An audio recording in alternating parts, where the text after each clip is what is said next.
Bloomberg Audio Studios. Podcasts, radio, news. From the heart of where innovation, money, and power collide in Silicon Valley and beyond, this is Bloomberg Technology with Caroline Hyde and Ed Ludlow.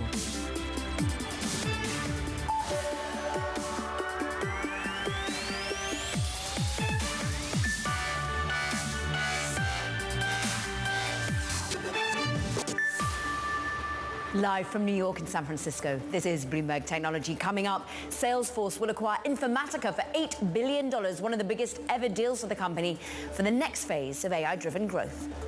Plus, Apple shares coming off their longest sell-off in more than 3 years as attacks from the White House escalate. And Elon Musk turns his attention back to his rocket company SpaceX and will lay out his vision to all in an X live stream later today. But first, we check it on the markets. Ed, we're kind of rocketing higher on this space as well. We're currently up 1.8%, let's call it, on the NASDAQ 100. You're seeing strength as consumer sentiment manages to show some encouragement, as we see maybe encouragement when it comes to US and European trade talks, and it's game on after what was a down week last week. But you'll look at some of the biggest movers in the index.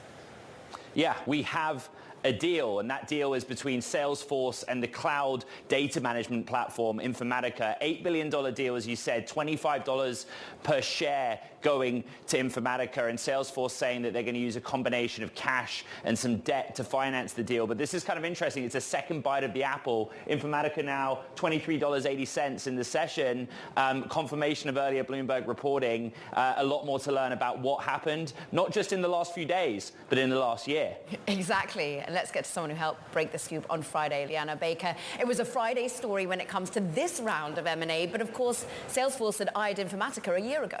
We'd been tracking it also since the deal fell apart, but once you have a deal, get scuttled and not happen, you have to be really sure that it's going to happen. So late Friday, we heard that this could be coming, as early as this week, and we sort of went for it here, and we were trying to understand what had changed for Salesforce.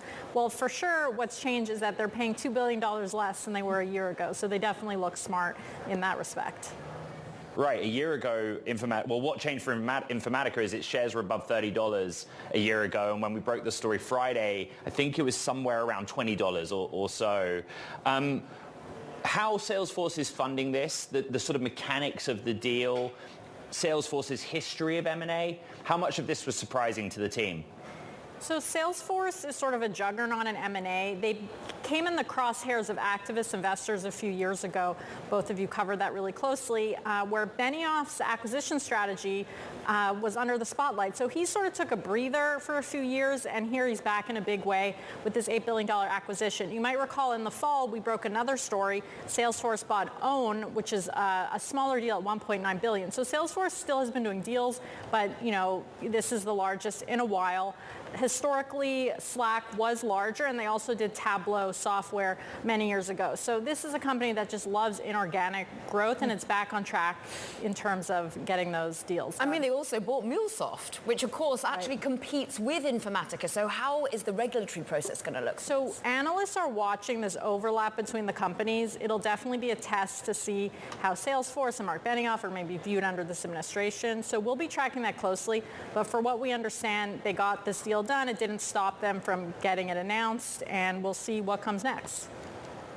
Bloomberg's Liana Baker, who leads our deals team. Thank you very much. So let's get to some markets reaction. Janet Mui, head of market analysis at RBC Brewin Dolphin. It's an interesting headline, right, Janet? We have some M&A in the software space. Just as a moment in time, how do you see that playing out more broadly for SaaS and software corners of the tech market? Hi, Ed. Thanks for having me. I think that's very exciting. I think AI is still driving a lot of this excitement. And what we are looking is that there is some more consolidation in the industry. I think companies want to deepen and strengthen their capability in AI-driven growth in data analytics and CRM management, and also developing further in the cloud. So I guess this is very exciting and sort of builds up further the case for that long-term AI investment. I'm just looking at shares of Nvidia. They're up now 3% in the session. The macro event of the week, the macro event is probably Nvidia's earnings. after the market close on Wednesday night. On your desk, for your clients in your world, is it a macro level event, something like Nvidia earnings? Yeah, definitely. I think everyone is very excited about it. I think what we'll be looking at is definitely the profit margins. It is getting harder and harder to defend. And also, of course, the ramp up of Blackwell and how the data servers are basically digesting the inventories. And also sovereign AI. I think that's a very important tailwind for Nvidia in the future. And I think, of course, commentaries on the geopolitics situation, sales to China and things like that. And also, I think in general, I think the valuations of Nvidia is not demanding at all. It's only 25 times forward earnings. But I guess the market is still having doubts on the digestion of those AI chips, given that the hyperscalers have already spent hundreds of billions of dollars, and how much of that sovereign AI and Stargate is going to compensate for that. And I think we're still in this digestion phase. So it'll be very interesting to hear how the executives are going to comment on that. So do you need to hear that bullishness, that ultimate demand being pushed forward, a really enthusiastic guidance coming from Jensen to build around the AI theme once again, outweighing what has been geopolitics that weighs down on some of these hardware names? I think so. I think we actually need to see a pretty bullish guidance. The problem is that the stock has risen, I think, about 40% since its low. And to get even higher, to break that previous high, I think we need more good news. And as I said, there's still a lot of concerns on geopolitics. I mean, President Trump has canceled that AI diffusion route, but for sure something else is coming. So I guess there's still a lot of concern on the competitive landscape. China is very close behind. I guess we need a lot of good news for the share prices to power ahead. And just take stock for a moment of the onslaught of headwinds we've had from a geopolitical nature. We're about to dig into Apple, of course, the tariff anxiety there, but also the tit for tat that might come back if Europe does indeed have its eye on big tech in terms of yet more digital services, taxes, ways to respond. Janet, how hard is it to invest in big tech, big US names at the moment? To be honest, I think the long-term story is intact. I think these are great growth compounders that I don't think people are doubtful of their potential and their long-term growth. But the problem is that near-term, there's still so much uncertainty on the tariff. And I think even if the tariffs are scaled back or paused or whatever, I think at the end of the day, some of these big tech companies that are highly linked in their supply chains will still see some erosion in their profit margin, right? So I guess that's the concern. And the thing is they're already very big, and it is very hard to grow at such a fast pace going forward. So I guess given the valuations have come back up again after the recent rally, I guess investors are going to be back in a more cautious mode going forward. We need more good news. We need trade deals. We need more AI good news. We need more better economic data from the US and lower inflation, for example. Janet, is there a corner of the technology sector that's underappreciated by the market? I think that, I mean, for us, right, we are more enthusiastic on the AI picks and shovels play. But as I said, I think the recent rally has moved back up some of those valuations. I think software remains a good place to be, given that it is arguably less impacted by tariff, and I think there's still a lot of innovation going on. I think some of the share price movement in big tech companies, for example, Apple, has been quite negative. And I think obviously it is impacted by geopolitics and tariffs, but I guess investors are also looking for some new innovation, new products, pipelines and things like that, like new features on AI. I think if Apple were able to deliver that, I think that can offset some of that worries and may potentially recover from the recent negative share price reaction. We're going to be digging into that in but a moment. A little bit more on Apple. Janet Mui, RBC Brewin Dolphin, Head of Market Analysis. Thank you. Coming up, as I say, well, Apple is getting a bit of a reprieve after its longest sell sell-off we've seen in more than 3 years, but President Trump's tariff threats could introduce more volatility. We can discuss that in a moment, but Ed, we got some breaking news on move in Trump media. Yeah, did you see DJT, the parent company of Truth Social? So the stock's down more than 9%. The news, it's a pretty simple story. Trump Media is going to raise $2.5 billion US in capital to buy Bitcoin. There was some choppy trading. I think we opened markedly higher. We are now very much down, more than 9%. We'll continue to track that story, Caro. This is Bloomberg Technology.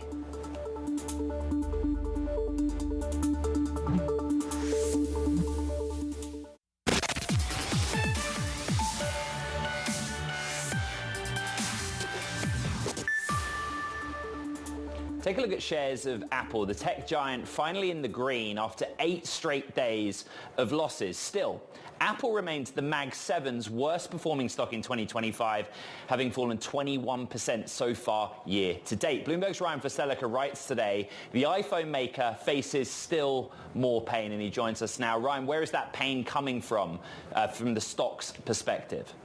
Hey, thanks for having me on. So obviously last week we got the surprise announcement about tariffs specifically on Apple if it doesn't bring its manufacturing to the United States. This was later expanded to include all smartphone makers, but I think just the level of political uncertainty remains extremely elevated for Apple. Obviously we saw so much volatility following the initial tariff announcement in April. There was then exemptions provided for certain electronics category, a sort of a pause with respect to China. We saw another tariffs against the European Union, which were also paused. So just the back and forth really has investors and analysts struggling to kind of figure out what is the impact to Apple going to be, how do they navigate this kind of environment, and what is going to be the sort of knock-on effects with respect to its earnings, its margins, with demand, with pricing. Still a lot of very fundamental questions surrounding the company right now. What's so interesting is we had Gil Luria on the show last week, really talking from D.A. Davidson analysis, saying he's surprised at how poorly Tim Cook seems to be navigating this on a political perspective, but also there's so many other headwinds that are buffeting the company right now. Yeah, absolutely. So they've already been struggling with their AI offerings. Growth has been pretty tepid, especially relative to other mega cap companies for quite some time. The multiple remains sort of at the higher end of things. There are a lot of issues that have investors kind of looking around and saying, if you're going to buy a big tech company, what is really the argument for owning Apple over other ones that offer stronger growth or a lower multiple or a stronger AI position, or they don't come with this kind of political risk. So certainly all the sort of headwinds are stacked up against Apple in a way that they are not for the other mega cap tech stocks. Set the scene for us then, year to date for the Mag 7. Apple's down 21%, but what does the rest of the field look like? You cover each of these names. Other names are doing pretty well. There's been obviously a great deal of volatility, but some names have recently broken back into the green for the year. I think a lot of these companies continue to have a lot of really adamant supporters. They are still well liked on Wall Street. The most recent earnings season showed pretty durable growth trends. A lot of them deal in market positions that don't have too much tariff impact, like software or just internet services, online advertising. There's some sort of second derivative move if you consider the impact to just economic growth and so forth. But otherwise, the names are doing pretty well. Apple is really an outlier here, and the only one that's pretty close to it is Tesla, although I think I checked this morning and that stock is down about 13% or so this year. So the degree to which that one is even lagging is far lower. Ryan Flaselica, it's great to have you. Always some really well-read stories. We appreciate it. Look, let's just go back to the nuts and bolts of the Apple story with Carolina Milanese. She's Creative Strategies President and Principal Analyst. And going back to, the torrent of Truth Social posts that were out on Friday, first focused on Apple, but then spreading their way, it would feel, from Trump that all foreign-made smartphones would potentially be looking at a 25% tariff. Does Apple in some way end up having an edge in that? The phone is still the most valued device that consumers are carrying. And so hitting on smartphones when initially Trump had said that they were going to be exempt is going to be, hard for everybody.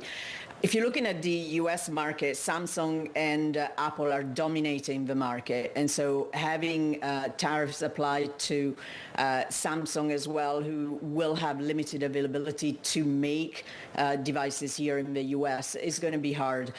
For Apple, it's all about juggling the short-term and the longer-term prospect, trying to balance not upsetting the president further, but at the same time not upsetting China either, because it's a big market for them as well.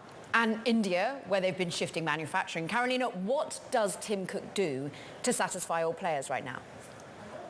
I think buying time is probably his best option, and so making whatever promise he can make of investing in the U.S. Obviously, if you're thinking about repositioning the production here in the U.S., we're talking way further than the term that Trump is going to be serving. And so buying time for the next 2 to 3 years might be all that is needed for now. The way that Tim Cook put it in 2017, I think it was on stage with Fortune magazine, is that in China, you could fill a football stadium with specialist tooling engineers. And in America, you couldn't fill a meeting room, with that same level of skill set. You know all about vertical integration and how the iPhone is assembled and all the different hands that touch one handset. Just try and help our audience understand what it would mean, not to move an iPhone factory to America, but everything else that comes with it. That is what is impossible to do. I mean, moving the supply chain and then full production here is really impossible unless you're willing to invest, and not just from an Apple perspective, but from a government perspective, billions of dollars in replicating this and investing 10 plus years to do so. I think what you can aspire to do is, an assembled in America, the same way as you have designed in Cupertino on the back of a device. That is the short-term hope. Everything else is really more a fairy tale. Apple shares fell last week when a headline crossed the Bloomberg terminal that OpenAI was buying Johnny Ive's hardware startup IO for $6.5 billion to make a suite of devices. Your reaction, please, Carolina Milanesi. That is definitely pressure that right now Apple could do without. They have Apple Vision Pro, very successful in enterprise from an interest perspective, not necessarily a volume perspective, but hasn't really hit consumers for a range of things from the price point to the ecosystem. So hearing, somebody that has worked for Apple so closely and maybe didn't leave on best terms, coming with OpenAI. So you're bringing together the AI sore point for Apple right now with Apple Intelligence plus a competition from a glass or, some kind of XR, AR play. Definitely not a good moment for Apple. Not a good moment, but only 4 sell ratings on the stock. It's still very close to a $3 trillion company. Can they swiftly turn things around? Can they regalvanize growth here, Carolina? I do think that we are going to have some of the answer in a couple of weeks at WWDC when we're going to see possibly, like Mark Gurman was reporting, a redesign from an OS perspective, both for iPhone, Watch and Mac, but also hearing, hopefully, some improvement on or some development on the Apple Intelligence part. I think ultimately Apple is still, from a vendor perspective, from a consumer point of view, the one that has the strongest ecosystem and that can tie in consumers both from a services perspective and hardware. And I think that the point that is getting people scratching their heads right now is how long it's been taken from an Apple Intelligence perspective. But I still believe that ultimately they have all the pieces that can come together to really continue to develop their ecosystem in a strong way and please their customers.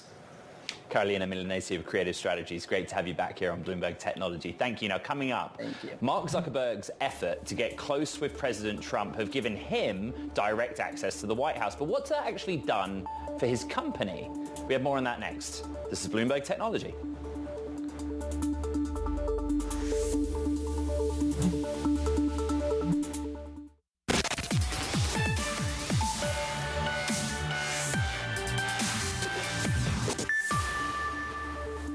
Mark Zuckerberg's efforts to win over MAGA world have brought the Meta CEO closer to President Trump and his administration. But according to the latest Bloomberg Big Take, Zuck's efforts have yet to bear significant fruit for the social media company. Joining us with more is Bloomberg's Riley Griffin, one of the authors of that Big Take. It's so deeply reported, and it's a look at how Mark Zuckerberg has almost like changed himself over a period of time to kind of more align with this administration. But the conclusion of the piece is that for Meta, it's not yet opened any doors in a way that helps the company's profile. Absolutely. My colleague Kurt Wagner and I spoke with more than 50 people for this story, which spans several decades, really. And what we found is that the efforts to pivot towards Trump and his administration have not yet borne the fruit that the company so desires. And one of the case in points of that strategy, and it's perhaps failing so far, has been Mark Zuckerberg's attempts to end the FTC trial that you and I have spoken so often about, Ed. Mark Zuckerberg ended up taking the stand, but that was one of the moments that might show some of the weakness of this strategy. I love going through the piece, the frequent flyer visualizations of how often he's on his plane trying to go back and forth to Washington. But also what stunned me was just how little respect, ultimately, it seemed that previous President Biden had for Mark Zuckerberg and ultimately for Meta. Yes, that was one of the most interesting lines of reporting for me too, Caroline.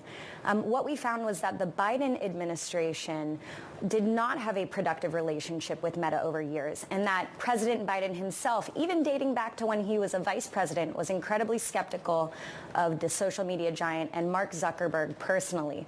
We learned that he called him behind closed doors little twerp, among other perhaps more colorful terms. And this really came to a head during the COVID-19 pandemic as misinformation spread.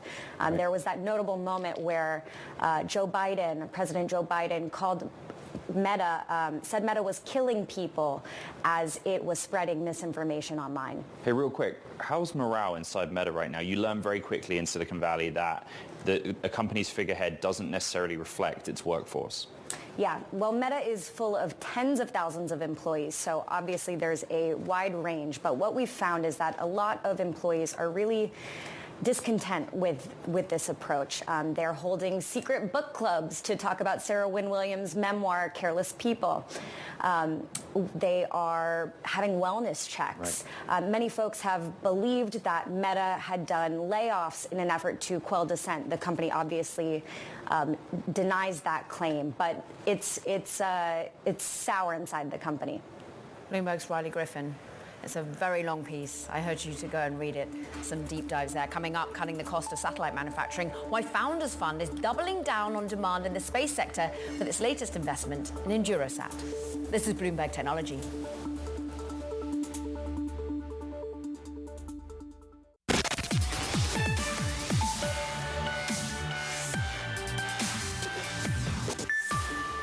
Welcome back to Bloomberg Technology. I'm Caroline Hyde in New York.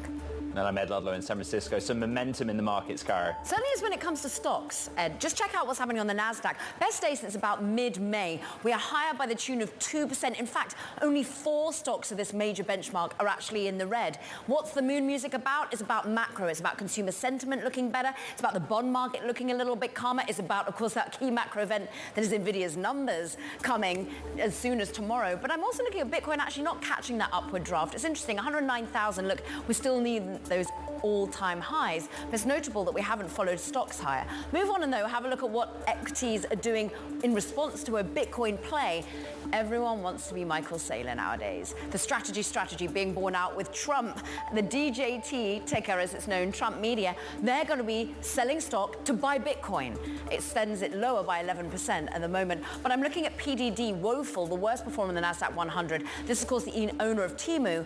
Well, it looks as though, of course, geopolitics, trade anxiety plays out with profit tumbling some 47%, Ed. But notably, no future path that looks pretty. They have to invest to change up the business model, Ed. All right, let's go from public markets to private markets and head to space. Bulgarian satellite manufacturer Endurosat has announced it's raised 43 million euros. That's around 49 million US dollars. This latest funding round was led by Peter Thiel's Founders Fund, delighted to bring in Endurosat CEO Raisa Raichev and Founders Fund partner Delian Asparov, who join us from Sofia. Bulgaria's capital. And Raicho, I'll start with you. You have managed to change the way that satellites are manufactured and also how profitable that business is. So why do you need to raise this money? What are you going to do to expand your production of those next-gen satellites? Yeah, so first of all, we really believe that there will be a paradigm shift in the way that humanity builds the next future infrastructures in space, which in a simple terms means how do we put multiple new sensors like cameras, radars, navigation systems of the future as fast as humanly possible to orbit, and how do we objectively lower the data to cost as little as $1 per gigabyte of any type of space data. And the way that we approach this problem is basically trying to our best to build a satellite that was from day one designed for manufacturing, which is very unusual in a traditionally very hardware-centric industry where everyone is usually building tailor-made solutions for every individual missions. We believe that's the way to go. We have leveraged a lot of our experience in the region of the Central Eastern Europe concerning automotive designs, medical, robotic industries, and we have tried our best to embed those into the satellite design. Delian, you are Bulgarian, and I know this is a really big moment for you and important to you. You see EnduroSat as being to Bulgaria almost like what TSMC is to Taiwan. Just explain your thesis there. Yeah, I mean, admit obviously as being a native of the country, I had a predisposition to sort of find an investment here for a long time, but only if it met the sort of standard founders fund bar.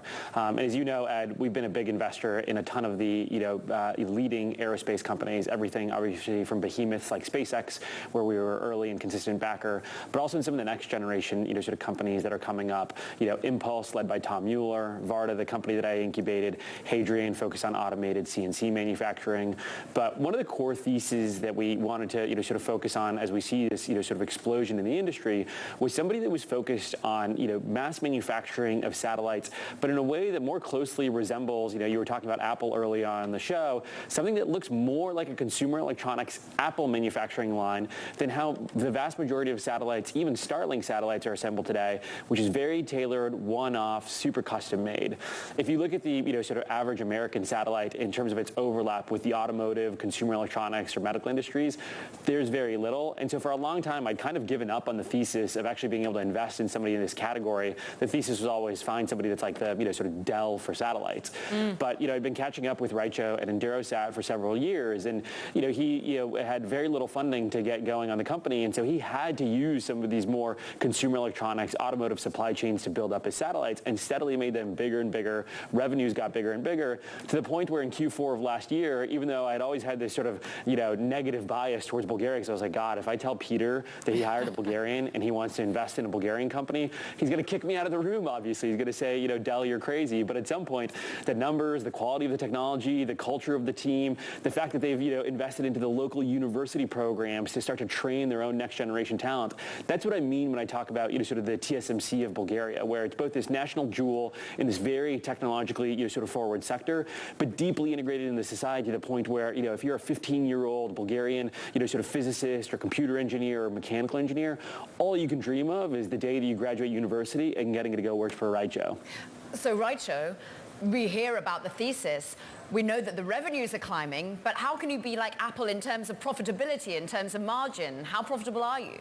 Well, there is a lot of components in achieving profitability. I'm happy to say that we went on the market selling satellites in early 2018, and we became profitable that same year, which usually never happens for a space company. Usually they need like a decade at best. And ever since, our business grows between 2 and 3 times year over year in terms of revenue. And every singular line of our business today has average gross margin between 75 and 77%. So I think we're pretty close to those type of metrics. But again, we are only focused on the challenges that we really want to bring the industry to a completely new level and scale. And I believe, honestly, at the end of the day, the authenticity of the products and the execution of the team would lead to, anyway, immense market opportunity. And this is what we are hoping to achieve with our new and incredible partners from Founders Fund. And those partners, Delian, can they be other of your investments? Just thinking of SpaceX, as you mentioned, Varda, which you, of course, are president of. How much are you going to turn to EnduroSat for your equipment? Yeah, I mean, look, as we're sort of looking at the next generation vehicles across the portfolio. If you just look at the economics of what Raicho is offering, it is just vastly differentiated relative to anything that you can find either in the European or the American market, right? If you think about the sort of traditional aerospace suppliers, think folks like Airbus, Raytheon, Lockheed Martin, Blue Canyon Space Systems. All of their components are these things that are based off of like 1970s technologies that have been ever so slowly iterated on. And there is benefit to that in that they have flight heritage, but they're somewhat stuck and not able to take that sort of monumental leap forward. So I won't comment on like the specific companies, but what I can already say is part of how I got alerted to Enduro was because we already had a significant amount of the Founders Fund portfolio and some of the broader Silicon Valley funded defense tech and space startups already as customers of his. As I started to analyze everyone, I realized there was an arms dealer, there was a Dell for satellites already. It just happened to be this Bulgarian company that, for a long time, I just wasn't sure that I could take seriously, given that I knew that I had this predisposition towards Bulgaria. And to have these margins that we're talking about, I mean, the fact that you can build a space company profitably, growing quickly, at 70+% margins, I mean, those are the things that you see in, sort of consumer electronics behemoths like Apple. But if you look at the, average American aerospace or defense company, these are all, best case 20-30% margins, burning hundreds of millions of dollars before they ever get to any semblance of profitability. And all of these things never get to this level of margin. This is why when you look at everything from Planet Labs to Maxar to Iridium, all these companies that, operate in the satellite world, they never trade above 3x revenues because there's no growth and there's no profitability. When you look under the hood at Raicho's business, it's insane to see these metrics. You almost look like a traditional Silicon Valley SaaS company in terms of margin and growth. Raicho, let me ask you this to finish. What's your strategy for manufacturing in the United States in the future? I'm proud to say that majority of our business is already in US and we are heavily involved in supporting the local ecosystem.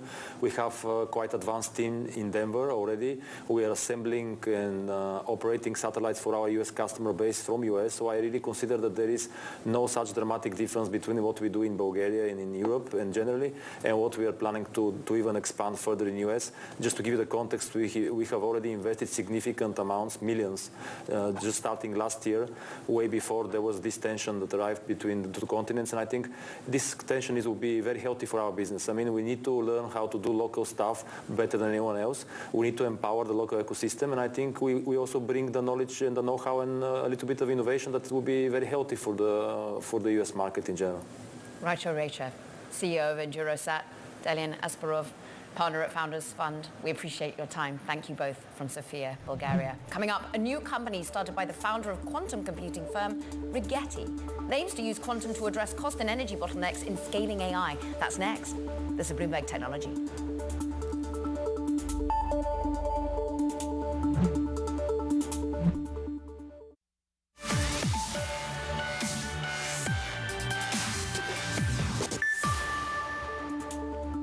The name Chad Rigetti may be familiar to those in the quantum computing world. Now the quantum computing entrepreneur and physicist is launching a new company called Sigildry.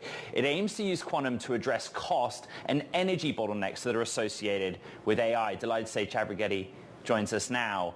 I think we will get to the backstory of your involvement in the earlier days of this industry. But what is the objective of the new company and what is different about the new company's technology?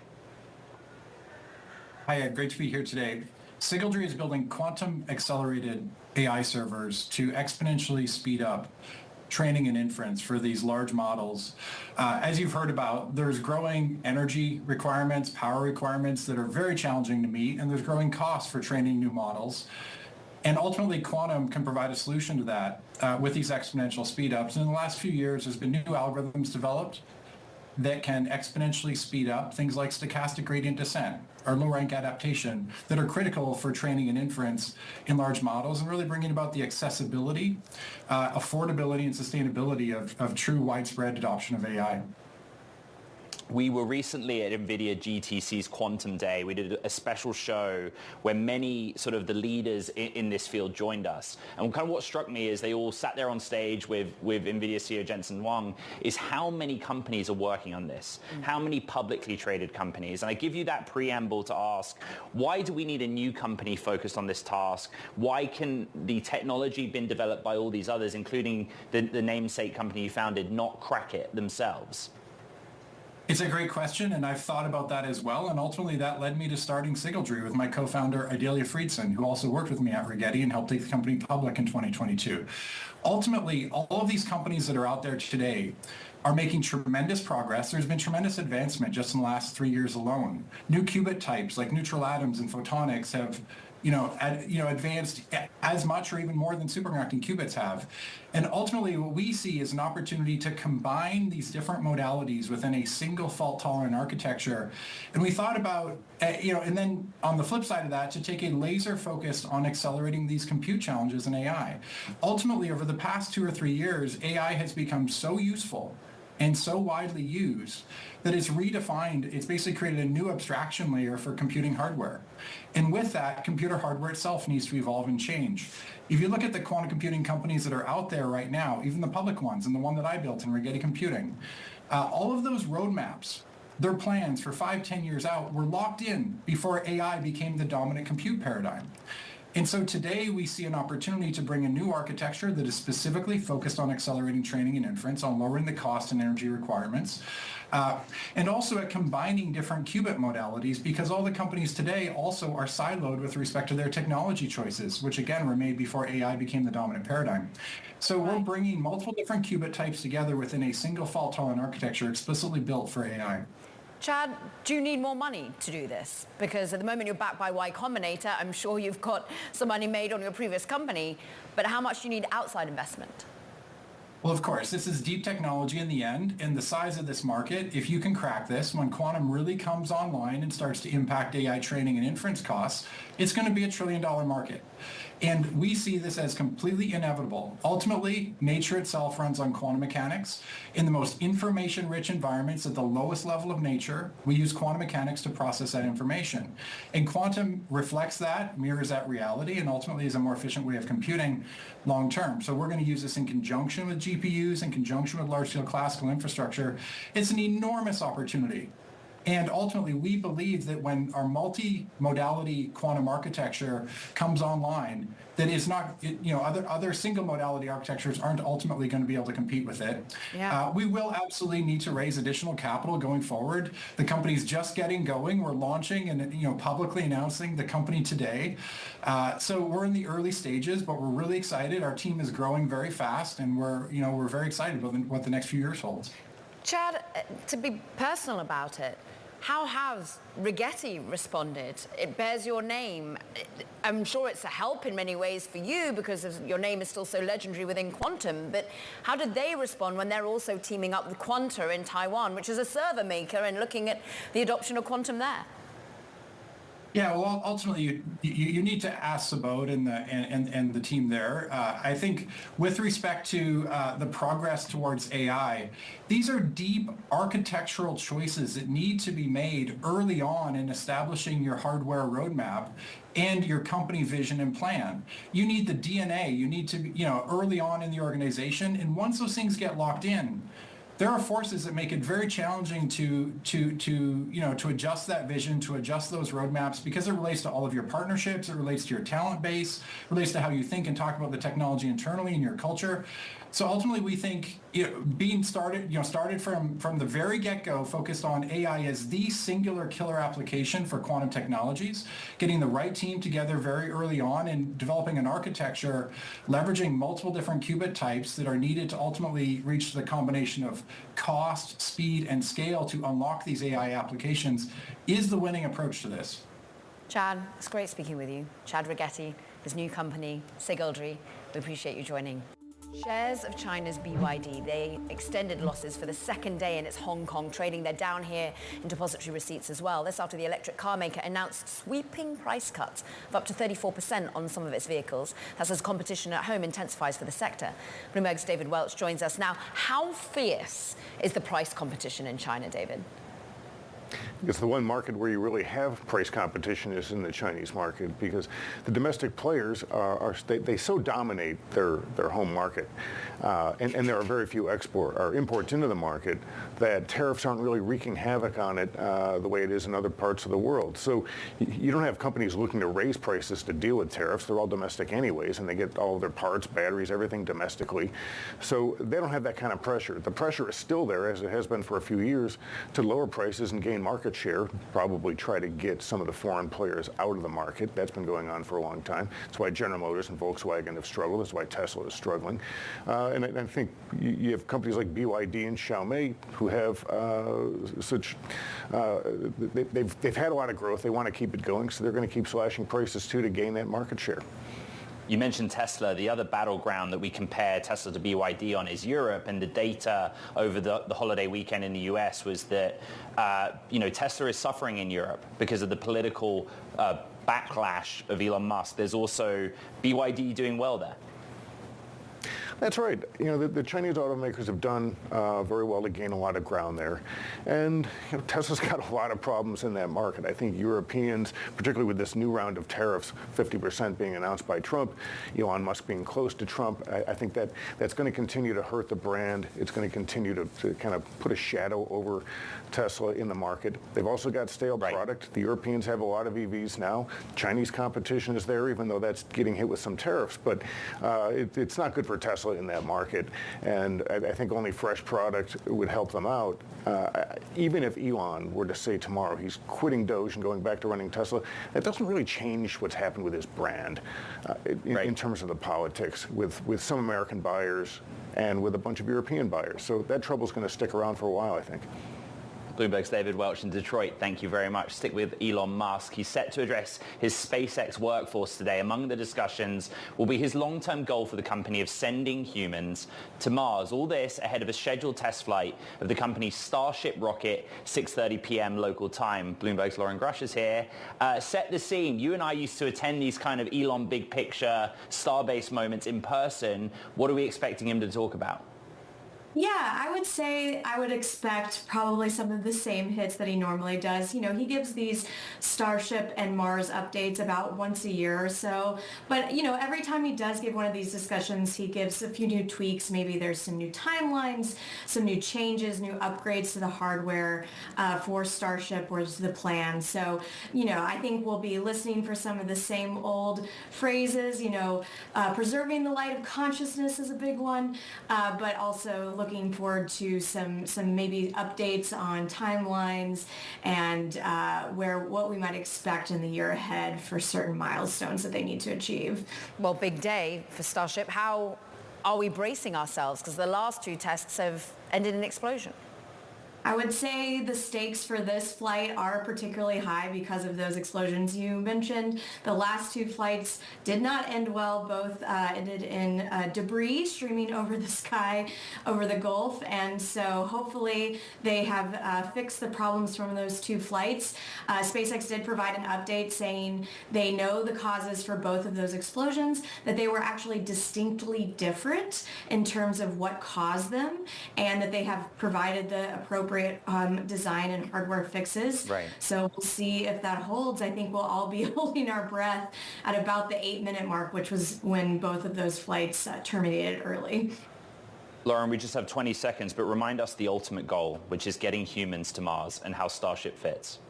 Yes. So Starship is the primary vehicle for which SpaceX intends to send humans to Mars. Also has a contract with NASA to land humans on the moon with the vehicle. And eventually Starship will be the primary vehicle that SpaceX uses to launch everything in the future. So a lot is riding on this vehicle. Bloomberg's Lauren Grush. A busy day. We appreciate it. Now that does it for this edition of Bloomberg Technology, Ed. Tune in tomorrow for a special edition of Bloomberg Technology looking at Nvidia's earnings. That's 6:30 p.m. Eastern Time, 3:30 p.m. Pacific. And big thanks to everyone that tunes into the podcast, listen to the podcast. You know where to find it. Online on Apple, Spotify, iHeart, and all the Bloomberg platforms. This is Bloomberg Technology.